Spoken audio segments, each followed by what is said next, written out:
તો નમસ્કાર વિદ્યાર્થી મિત્રો, તમારું સ્વાગત છે IS lifestyle academy YouTube channel અને ફેસબુક પેજમાં. તો વિદ્યાર્થી મિત્રો, આપણે ગઈકાલે જે નોટિફિકેશન આવ્યું હતું સ્પીપા એન્ટ્રન્સ ટેસ્ટ માટે, તો એ નોટિફિકેશનની અંદર મેં તમને જેટલી બેઝિક માહિતી હતી તો એ તમને મેં પ્રોવાઈડ કરેલી હતી. આજે આપણે જોવા જઈ રહ્યા છીએ કઈ રીતે ઓનલાઈન એપ્લાય કરવું. તો એના માટે વિદ્યાર્થી મિત્રો વેબસાઇટ છે ojas.gujarat.gov.in. તો એના ઉપર તમારે જવાનું રહેશે. એ વેબસાઇટ પર તમે જશો તો એની ઉપર તમને આવું સેમ ઇન્ટરફેસ ખુલી જશે. એમાં તમારે જવાનું છે ઓનલાઈન એપ્લિકેશનની અંદર. તો ત્યાં તમારો પહેલો ઓપ્શન આવશે એપ્લાય ઉપર ક્લિક કરશો. એપ્લાય ઉપર ક્લિક કર્યા પછી 3 ઓપ્શન ખુલશે. તો એની અંદર જે છેલ્લું ઓપ્શન છે SPIPA, Sardar Patel institute of public administration, એના ઉપર ક્લિક કરીને વેઇટ કરજો તો ઓપન થઈ જશે નોટિફિકેશન. એડવર્ટાઇઝ નંબર આવી ગયો છે અને આઈએસ, આઈપીએસ, આઈએફએસ તાલીમ વર્ગ માટે ખાસ નોંધ યાદ રાખજો વિદ્યાર્થી મિત્રો. જે સ્પીપાનું આ નોટિફિકેશન આવ્યું છે એ જે સ્પીપા ઇન્સ્ટિટ્યૂટ છે કે જે UPSC union public service commission civil service એક્ઝામિનેશનની એક્ઝામની પ્રિપેરેશન કરતા વિદ્યાર્થીઓને જે કોચિંગ કરવાનું હોય તો એના માટે છે. તમને ખ્યાલ હશે સામાન્ય રીતે કોચિંગમાં ઘણો ખર્ચો આવતો હોય છે. કોચિંગના ઇન્સ્ટિટ્યૂટનો લઈ લઈએ કે અન્ય કોઈ પણ ખર્ચો લઈ લઈએ તો એ સ્થિતિની અંદર જો તમે ફ્રી ઓફ કોસ્ટ કહું છું, કઈ કઈ માહિતી છે હું તમને પછી ડિટેલમાં જણાવી. તો ફ્રી ઓફ કોસ્ટ તમે જો પ્રિપેરેશન કરવા માંગતા હોય, કોચિંગ લેવા માંગતા હોય તો એના માટે આપણી ગવર્મેન્ટ ઇન્સ્ટિટ્યૂટ છે સ્પીપા. તો એની અંદર તમને તાલીમ આપવામાં આવે છે કે જે તાલીમ લઈને તમે પ્રિપેરેશન કરીને જો યુપીએસસી એક્ઝામમાં જાઓ તો એના માટે તમને ખૂબ ઉપયોગી નોલેજ મળે છે, પ્રિપેરેશન થાય છે પર્ટિક્યુલર પ્રિલિમ્સ, મેન્સ બધા માટે, અને ઘણા બીજા બધા પણ ફાયદા છે. તો એ હું તમને ત્યારે વિગતવાર જણાવીશ કે એના અન્ય કેટલા ફાયદા છે. તો અત્યારે જે વિદ્યાર્થીઓએ ઓલરેડી ફોર્મ ભરી દીધા છે તો એને કોઈ ચિંતા નથી, અને એમને પણ જો કોઈ ડાઉટ હોય તો એ ડાઉટ આ સેશનની અંદર પૂરા થઈ જશે. આ સેશનની અંદર તમારે ખાસ યાદ રાખવાનું છે કોઈ ફીસ ભરવાની નથી, ખાલી ફોર્મ જ ભરવાનું છે. એ ડિટેલ આપણે જોઈએ. તો સૌથી પહેલા કરવાનું છે એપ્લાય. તો એપ્લાય કર્યા બાદ તમારી સામે ઇન્ટરફેસ ખુલશે.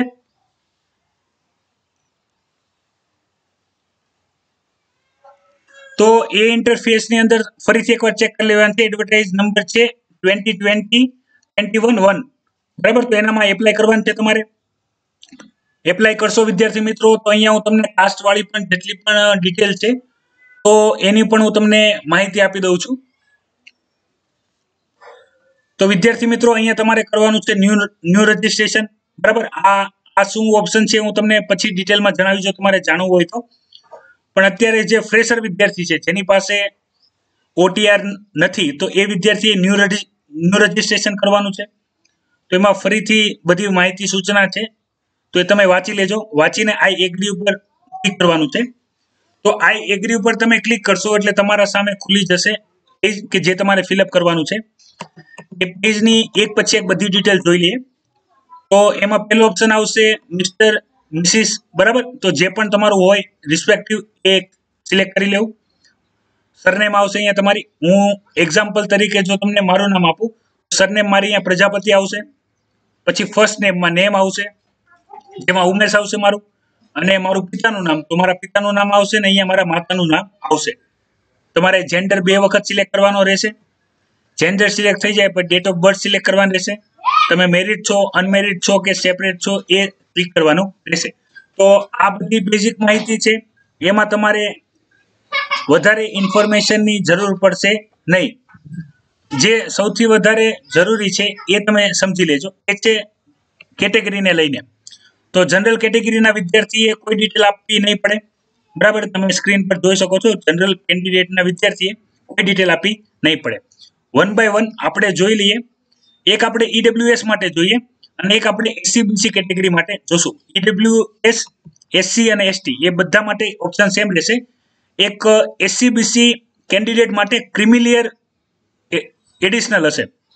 મતલબમાં અહીંયા ઈડબ્લ્યુએસ સર્ટિફિકેટ નંબર, ડેટ અને કોના દ્વારા આપવામાં આવ્યું છે એ માહિતી આપવાની છે. તો સેમ બાકી આપણે એસસી અને એસટી બંનેમાં જોઈએ તો બંનેમાં સેમ વસ્તુ જ રહેશે, બરાબર. તો એ બધા વિદ્યાર્થીને ખ્યાલ જ હશે, જે પણ કેટેગરીમાં આવતા હોય એ વિદ્યાર્થીઓ. અત્યારે સૌથી વધારે મહત્વની બાબત છે એ તમે સમજી લો. તમે જે કેટેગરીમાં આવતા હોય એ કેટેગરી સિલેક્ટ કરવી અને એની પાકી ઇન્ફોર્મેશન નાખવી. કારણ કે જ્યારે પછી તમને રૂબરૂ ડોક્યુમેન્ટ વેરિફિકેશન માટે બોલાવે ત્યારે જો ડોક્યુમેન્ટમાં એરર હશે તો તમને કાસ્ટમાં ગણવામાં આવશે નહીં, તમને જનરલ કેન્ડિડેટમાં ગણવામાં આવશે. તમારી એપ્લિકેશન રદ થશે કે નહીં થશે એ પણ નિર્ણય સંસ્થાનો રહેશે, તો એ ખાસ યાદ રાખજો. વાત કરી લઈએ SCBC કેટેગરી વાળા વિદ્યાર્થીઓ માટે. તો એમને બે ડિટેલ ભરવાની રહેશે. એક તો કાસ્ટ સર્ટિફિકેટની ડિટેલ એડ કરવાની રહેશે અને બીજું રહેશે નોન ક્રિમિનલ. યાદ રાખો, નોન ક્રિમિનલની જે પણ ડેટ હોય એ ડેટ તમે પ્રમાણિક નાખો અને નાખવામાં ભૂલ ના થાય એનું ખાસ ધ્યાન રાખજો. ઘણા વિદ્યાર્થીઓને એવું થઈ જાય છે કે એમની પાસે સર્ટિફિકેટ પણ હોય છે, પણ સર્ટિફિકેટની જે ડિટેલ હોય, બરાબર, જે અહીંયા સર્ટિફિકેટ નંબર છે એ રોંગ નખાઈ જાય છે સિસ્ટમની અંદર. જોકે સિસ્ટમ એક્સેપ્ટ નહીં કરે, પણ તમે જ્યારે રૂબરૂ ડોક્યુમેન્ટ લઈને જાઓ તો ત્યારે એપ્લિકેશનની અંદર નંબર અને તમારો રૂબરૂમાં જો નંબર ચેન્જ હશે તો એ સ્વીકારવામાં આવશે નહીં. એટલે ખાસ ડિટેલ 2 વખત ચેક કરીને નાખો. પ્લસ તમને જે પણ ક્રિમિલિયર આપવામાં આવ્યું છે તો એ કઈ સંસ્થા દ્વારા આપવામાં આવ્યું છે એ તમારે જોઈ લેવાનું. અને બાકી આપણે ગુજરાતનું કાસ્ટ સર્ટિફિકેટ જ હશે બધા પાસે, અન્યનું હોય તો અન્ય સ્ટેટ સિલેક્ટ કરી લેવું. તો અહીંયા આપણે હાલ પૂરતું જનરલ કેટેગરી કરી દઈએ છીએ. જનરલ કેટેગરી લઈને આપણે આગળ વધીએ છીએ. તો આની સિવાયની બધી જો બાબતની આપણે વાત કરીએ તો અહીંયા તમારે એડ્રેસ ફિલઅપ કરવાનું છે. એડ્રેસ તમારું પરમનન્ટ એડ્રેસ ને પ્રેઝન્ટ એડ્રેસ બંને સેમ હોય તો બંને સેમ નાખવાનું છે અને ડિફરન્સ હોય તો ડિફરન્સ નાખવાનું છે. મોબાઈલ નંબરમાં ખાસ યાદ રાખજો, મોબાઈલ નંબર તમારો પરમનન્ટ નંબર હોય એવો નાખજો કે જેના ઉપર તમને રજિસ્ટરની ઓટીપી અને રજિસ્ટ્રેશન નંબર મળી શકે. તમે જોઈ શકો છો અહીંયા એ માહિતી તમને આપવામાં આવેલી છે. તો અહીંયાથી વિદ્યાર્થી મિત્રો આગળ વધીએ. તો જે પણ વિદ્યાર્થી સ્પોર્ટ કોટામાં આવતા હોય રમત ગમતમાં તો એ યસ કરશે. યસ કરીને બધી જેટલી પણ ડિટેલ છે એ એડ કરશે. ફિઝિકલ ચેલેન્જમાં જો તમે ફિઝિકલ ચેલેન્જ હોવ, બ્લાઇન્ડનેસ, બરાબર, કે લો વિઝન કોઈ પણ, તો એ તમારે કરવાનું છે. નો હોય તો તમારે અહીંયા નોટ એપ્લિકેબલ કરીને આગળ વધી જવાનું છે. બીજા બધા વિદ્યાર્થીઓને સેમ વસ્તુ વિધવા માટે જો હોય તો ઠીક છે, ને નો કરીને આગળ વધવાનું છે. આ બધી ઇન્ફોર્મેશન કોમન રહેશે બધા માટે. એની પછી હું આગળ વધું તો તમારે પછીની ડિટેલ આવશે એ આવશે ભાષાને લઈને. તમે અંગ્રેજી વાંચી શકો છો, લખી શકો છો, બોલી શકો છો, જે પણ ઓપ્શન હોય એ ટીક કરી શકાય છે. અને તમારે આમાં બધા ટીક કરો તો પણ કોઈ પ્રોબ્લેમ નથી, અને તમને જે રીતે આવડતું હોય એ રીતે ટીક કરો તો પણ કોઈ પ્રોબ્લેમ નથી. સૌથી વધારે તકલીફ પડે છે વિદ્યાર્થીઓને ફોટોગ્રાફ્સમાં. ફોટોગ્રાફ્સમાં યાદ રાખજો, જે આ 15 KB છે, 15 KB થી વધારે સાઇઝ હોવી જોઈએ નહીં, એ તમારે ખાસ ધ્યાન રાખવાનું છે.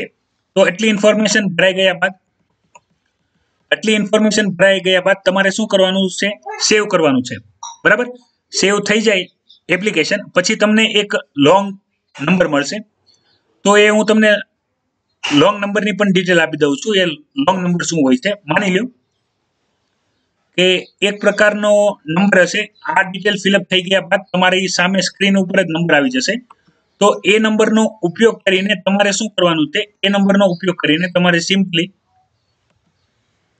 જે ફાઇનલ રજીસ્ટ્રેશન છે તો એના માટે તમારે શું કન્ફર્મેશન આપવાનું છે.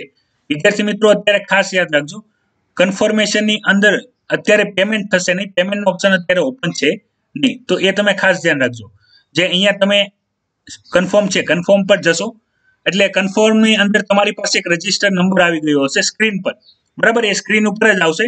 તમે આ જોઈ શકો છો, અહીંયા સ્પીપર કરીને આવશે. હું તમને એક એક્ઝામ્પલ તરીકે જણાવું તો આ રીતનો કોઈ પણ નંબર આવશે, બરાબર. તો આ રીતનો જે નંબર આવશે એ નંબર ફિલઅપ કરવાનો રહેશે. અહીંયા તમારે તમારી ડેટ ઓફ બર્થ નાખવાની રહેશે અને ઓકે કરવાનું રહેશે.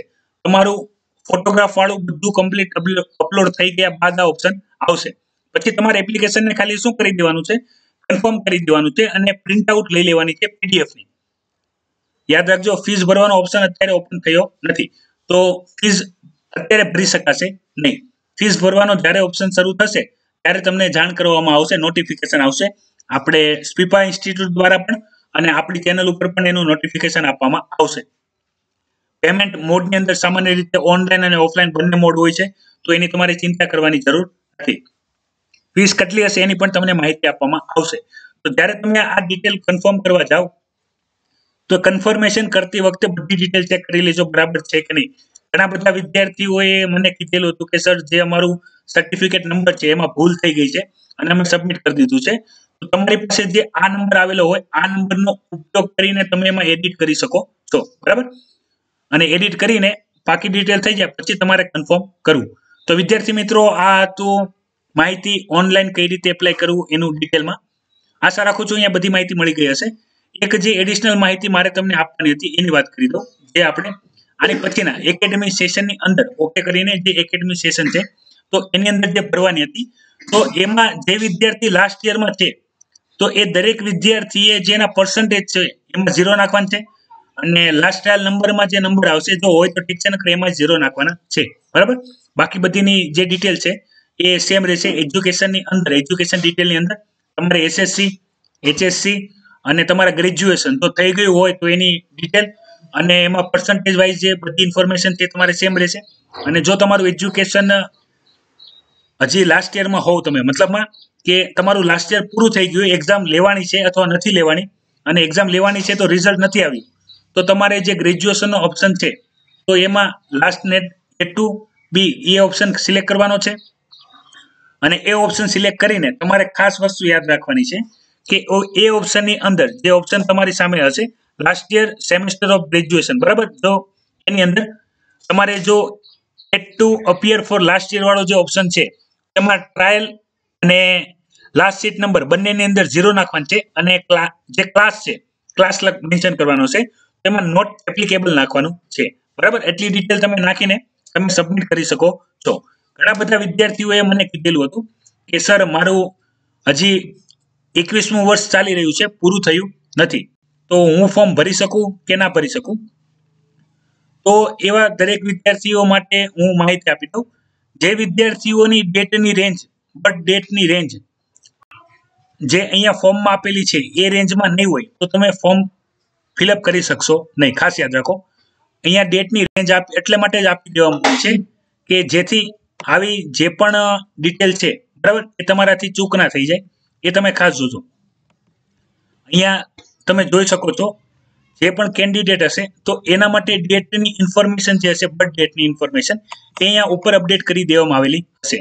તો એ બર્થ ડેટની રેન્જમાં જો તમે ના આવતા હોય તો તમે ફોર્મ ભરી શકશો નહીં.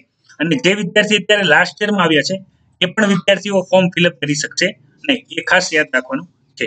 તો વિદ્યાર્થી મિત્રો, આ ઓનલાઈન એપ્લિકેશન માટેની ડિટેલ, બરાબર. હજી પણ કોઈ ડાઉટ હોય, કોઈ મૂંઝવણ હોય તો તમે વિડીયોની કોમેન્ટ બોક્સમાં અવશ્ય કોમેન્ટ કરજો કે જેથી એ એડિશનલ ઇન્ફોર્મેશન પણ હું તમને પ્રોવાઈડ કરી દઈશ, બરાબર. તો વિદ્યાર્થી મિત્રો, જય હિન્દ, વંદે માતરમ.